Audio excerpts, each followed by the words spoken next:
사랑하는 성도 여러분 안녕하십니까? 오늘 5월 11일 화요일 새벽 이슬과 같은 주의 말씀을 사모하며 나오신 모든 분들을 주님의 이름으로 사랑하고 축복합니다.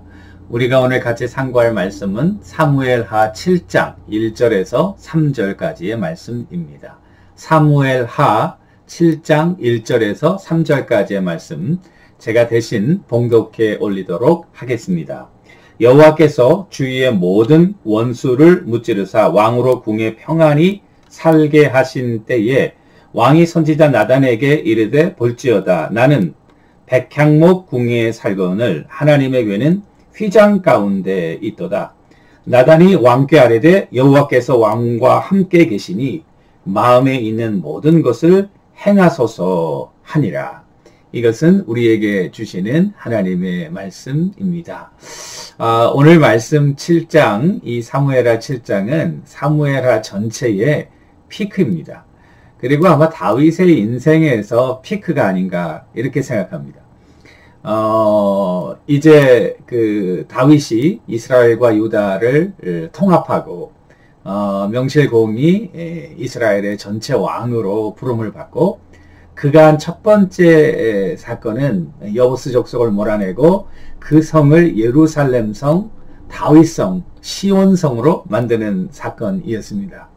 여러분 예루살렘 지금도 모든 순례자들의 그 마음의 고향이지 않습니까? 예수님께서 그곳에서 태어나시고 그리고 아마 이 지구상에서 기독교 역사에서 가장 중요한 그런 도시가 아니겠습니까?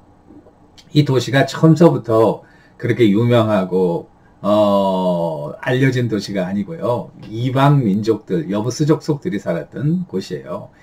다윗은 그 성을 빼앗고 그리고 그 성을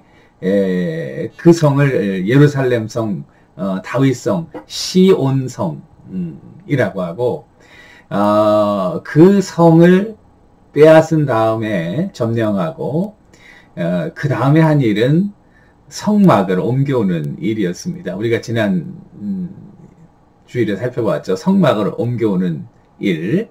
자, 성막을 옮겨온다는 의미, 하나님의 임재의 상징. 하나님께서 이 도성에 함께 계시고 그리고 인도하시고 역사하시고 하나님께 기도하고 하나님의 응답을 받고 다윗이 늘 전쟁에 나가면서도 하나님의 도우심과 인도하심을 받았던 그 하나님이 이 도성에 함께 계셔서 이 도성은 하나님이 임재하시고 다스리는 하나님의 도성, 시온성, 명실공히 시온성이 되게 하려고 했던 것이 다윗의 의도 아니었습니까?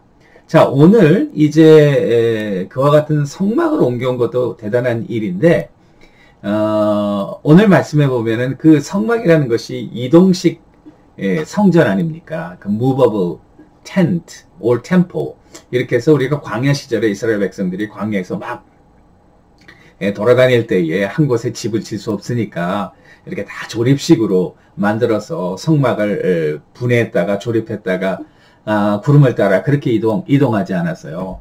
그런데 이제 다윗이 드디어 그 이동식 성막에서 영구적인 성막을 만들 생각을 했다는 사실이에요. 오늘 7장 1절에 보니까 여호와께서 주위의 모든 원수를 무찌르사 왕으로 궁에 평안히 살게 하신 때에 이건 굉장히 중요한 그 성전 건축의 백그라운드가 됩니다. 그러니까 왕이 이제 평안히 살게 된 어느 정도 정복 전쟁이 다 끝난 건 아니에요 아직. 계속 하고 있지만은 어느 정도 컨트롤이 되고 그리고 이제 다윗이 직접 전쟁에 나가지 않아도 될 만큼의 그런 많은 그런 평정을 이룬 그런 상황이거든요. 그러니까 왕이 궁에 평안히 거하실 때 이렇게 표현을 했어요. 자, 그때 다윗이 생각한 것이 여기 보니까 나는 백향목 궁에 살지만 여호와 하나님의 궤는 휘장 가운데 있다. 이걸 생각했다는 사실입니다. 이게 뭐 특이한가? 특이합니다. 여러분, 우리가 자기가 편하고 자기 등이 따숩고 자기가 배부르면 남이 춥고 헐벗고 그리고 이렇게 힘든 것을 배고픈 것을 모르는 것이 인간의 자연스러운 성품입니다.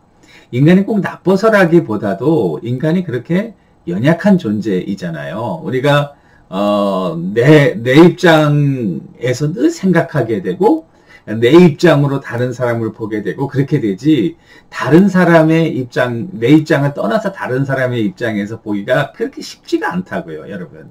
우리가 인생을 살아봐서 알지만은, 아무리 한다고 해도 이게 힘든 거예요. 그런데, 이 다윗은 이제 자기가 어느 정도 평안하고, 살만할 때에, 자기의 삶을 인조할 수 있을 때에, 여기 보니까, 그 성전 건축의 동기가 나는 백향목궁에서 사는 두로의 히람 왕이 이 다윗 왕과 굉장히 좋은 관계에 있었어요. 그래서 성전을, 왕이 되면서 성전을 지을 때 그 레바논의 아름다운 좋은 백향목을 다, 운반해가지고 다윗에게 제공했다고요. 다윗은 백향목궁에 잘 살고 있는 거예요. 그렇게 평안하고 배부르고 아무 걱정이 없는 그때에 다윗이 생각한 건 뭐냐면은, 나는 이렇게 좋은 곳에서 사는데 하나님은 아직도 어둠컴컴한 저 성막, 텐트 가운데, 휘장 가운데 있다는 것은 이건 말이 안 된다라고 생각했다는 거예요. 이게 어떻게 보면은 당연한 것이지만은 보통 사람이 하기 힘든 그런 생각입니다. 저는 다윗이 왜 이런 생각을 했을까 가만히 생각해 보면은 다윗은 정말 하나님을 사랑하는 사람이었다. 하나님을 사랑하니까 여러분 사람을 사랑하게 될 때 그 사람에 대한 관심을 갖게 되고 그리고 다른 사람, 사랑하지 않는 사람이 보는 것과 사랑하는 사람이 보는 것과 관점이 달라요. 여러분 그 남들이 여러분들의 자녀를 보는 것과 어머니가 이 자녀를 보는 것, 자녀가 지금 어려운 일이 있다든지 힘든 일이 있다든지 뭐 다른 사람이 볼 때 그 자녀를 보는 관점과 어머니나 부모님의 입장에서 자녀를 보는 관점은 완전히 다르다고요. 남들이 보지 못하는 그 세미한 부분까지도 볼 수 있는 거죠. 다윗이 지금 성전을 짓겠다고 이야기한 것은 자기와 하나님의 하나님의 성전, 하나님의 성막과 자기의 궁을 비교하는 것도 있지만은 하나님에 대한 남다른 사랑, 하나님에 대한 남다른 사랑이 다른 사람은 생각하지도 못했던 그리고 생각할 수도 없었던 그 일을 하게 되는 거예요.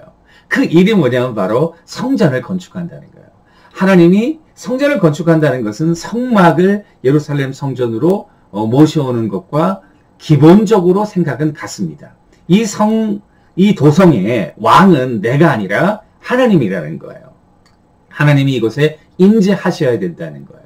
그리고 여기서 영원토록 다스리셔야 된다는 거예요. 이제는 여기저기 돌아다닐 필요가 없고 바로 이 성으로 하나님이 거하시는 성, 이 성으로 하나님이 거하시는 나라가 되도록 하겠다는 것이 이 다윗의 마음이고요. 신앙이고요. 이것은 하나님의 사랑이다.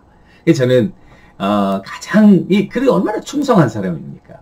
가장 큰 충성은 뭘까 가만히 생각해 보면 사랑하는 마음이 정말 가장 큰 충성이다. 다윗이 왜 이렇게 남다르게 하나님을 사랑하고 충성할 수 있었을까? 하나님에 대한 아주 극진한 사랑, 남들이 볼 수 없는 깊은 사랑, 믿음으로 신뢰하고 그리고 죽음과 삶의 경계선을 넘나들며 하나님의 그 선하심을 체험한 다윗은 하나님을 진정으로 사랑했다는 거예요.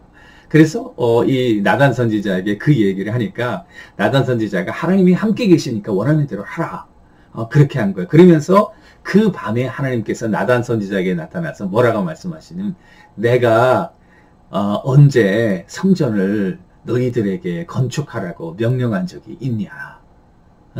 나는 성전을 너희들에게 그러니까 다윗은 하나님도 생각할 수 없었던 물론 하나님이 생각할 수 없는 건 없죠. 그렇지만 하나님이 기대하시지도 않았다. 기대 이상의 일을 한다는 거예요. 저는 이게요 굉장히 저한테는 챌린지예요. 여러분들은 어떻게 보실지 모르지만 우리가 주님을 다 섬기지만 주님이 생각하지도 않고 기대하지 않았던 방법으로 하나님을 기쁘시게 하고 감동하는 것. 이것이야말로 정말 제 삶의 목표이고 여러분들의 삶의 목표이고 우리의 인생과 사역의 목적과 목표가 되게 주님의 이름으로 간절히 축원합니다. 그러면서 마치 자녀들이 부모에게 아버님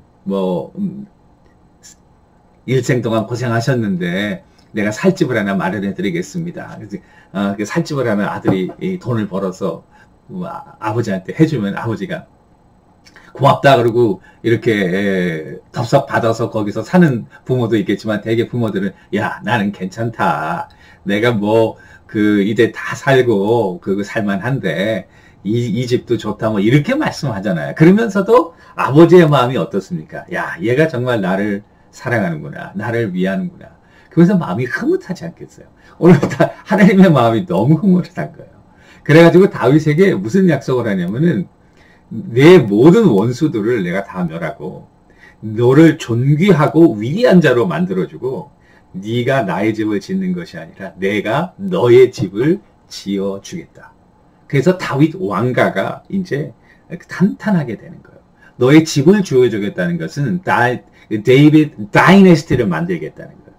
그리고 그 다윗 왕가의 후손으로 예수님이 이 땅에 오시는 그래서 영원한 그런 하나님이 임재하시는 그와 같은 축복이 이 다윗의 아주 어떻게 보면은 사소한 생각, 어떻게 보면 굉장히 그 단순한 생각, 그렇지만은 정말 순수한 사랑에서 또 왕으로서 자기 위치에서 할 수 있는 모든 능력을 가지고 하나님을 사랑하는 마음을 표현했다는 것이 하나님의 마음을 감동시킨 거예요. 그 감동의 베네핏은 이 다윗이 받은 하나님으로부터의 축복은 엄청난 축복입니다. 영원한 축복이에요. 그러니까 한번 하나님을 감동시켰더니 이런 역사가 일어난 거예요. 만일 여러분들과 저의 일생에서 이와 같은 하나님의 감동하는 일을 한 가지만 할 수 있다면 여러분들의 집과 여러분들의 가문을 세워주시는 하나님의 역사가 지금도 저는 계속될 수 있다고 확신합니다. 오늘 이 말씀을 생각하시면서 정말 가장 큰 충성은 사랑하는 마음이다 라는 사실을 한번 깨닫게 될 수 있게 되기를 바라고 한번 실천하면서 하나님 앞에 큰 영광과 기쁨이 되는 여러분들과 제가 되기를 주님의 이름으로 간절히 축원합니다. 감사합니다. 기도하겠습니다. 하나님 아버지, 오늘 다윗은 남들이 보지 못하는 시각을 보면서 하나님이 기대하시지도 않았던 그런 일을 함으로 정말 영원히 이 하나님의 사랑과 축복 가운데 자자손손 번성하는 하나님의 놀라운 은혜를 경험했던 것을 기억하면서 우리도 하나님과의 관계, 하나님과의 깊은 사랑을 확인케 하시고 그리고 정말 하나님을 사랑하는 마음으로 우리의 삶의 모든 위치와 능력과 파워에서 할 수 있는 최대한 하나님을 기쁘시게 하는 여러분들과 우리 모두가 될 수 있도록 성령님 도와주시옵소서. 감사하며 예수님의 이름으로 간절히 기도 올리옵나이다. 아멘. 여러분, 오늘도 하나님이 기뻐하시는 삶을 살아드리는 여러분들과 제가 되기를 주님의 이름으로 축원합니다. 감사합니다.